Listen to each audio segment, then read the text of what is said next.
This is National Native News. I'm Antonia Gonzalez. The Federal Communications Commission is considering a rule change for licenses normally reserved for education and public broadcasting. As Emily Schwing reports, Washington's Confederated Tribes of Colville are calling on the agency to prioritize reservations for improved communication. They're known as EBS, or Education Broadband Spectrum Licenses, and they've been reserved for education and public broadcasting since the 1960s. In the 1980s, the FCC allowed licensees to lease out their spectrum. This spring, the agency proposed a rule change that could expand license eligibility to tribes. Rodney Costin is the Colville Tribe's chairman. It is a safety and health aspect on our reservation, because we have so many needs and unmet needs because all of our communities are rural. Connectivity on Washington's largest reservation is pretty spotty. We're getting a lot more visitation, especially, in Lake Roosevelt, Banks Lake, and other places that, are highly visited for recreational purposes or for fishing or camping. And with that comes an increased need for things like emergency response and wildfire management. The FCC is considering a number of options, including auctioning the licenses. Costin says many tribes don't have the financial resources to outbid large telecommunication companies that might buy them. A public comment period closes in early September. I'm Emily Schwing reporting. Final payments are being made in Keepseagle versus Vilsack, closing the case, attorneys announced Monday.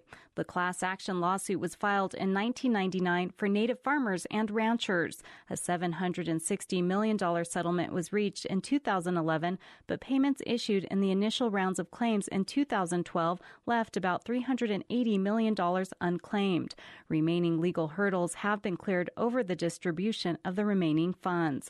Awards will now go to benefit nonprofit organizations serving Native American farmers and ranchers, and millions will go into the Native American Agriculture Fund, a trust created as part of the modified settlement. The decades-long battle resolves claims that the U.S. Department of Agriculture systematically discriminated against Native American farmers and ranchers. This week, the Quapaw Tribe of Oklahoma will officially become the Quapaw Nation. The Miami News Record reports tribal members voted in favor of the name change in July. Citizens also voted on leader of the tribe. The incumbent, John Berry, will keep the chairman position. The tribe has more than 1,300 registered voters. More than 800 participated in the election. Los Angeles City Council member Mitch O'Farrell and the L.A. City County Native American Indian Commission announced Monday plans for the first official celebration of Indigenous Peoples Day in both the city and county. Day-long events will be held in downtown L.A. on Monday, October 8th. A sunrise ceremony, powwow, speakers, and other activities are being planned. The councilman introduced a motion in 2015 to establish the day.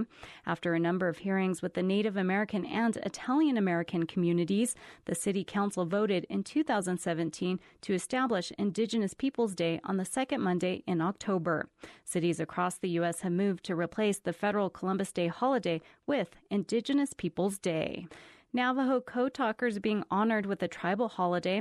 Celebrations Tuesday in Window Rock, Arizona include a parade, wreath-laying ceremony, a 21-gun salute, and guest speakers. Navajo Code Talkers, an elite group of Marines, used a code developed in the Navajo language to aid the U.S. in World War II. I'm Antonia Gonzalez.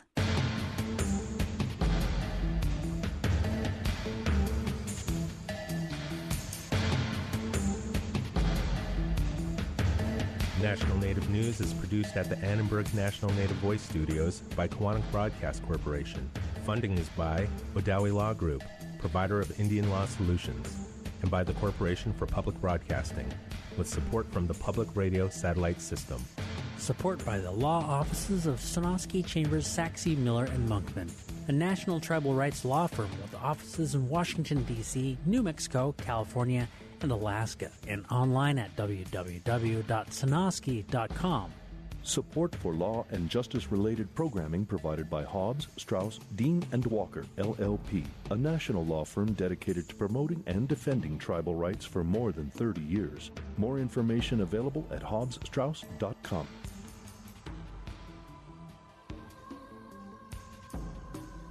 Native Voice One, the Native American Radio Network.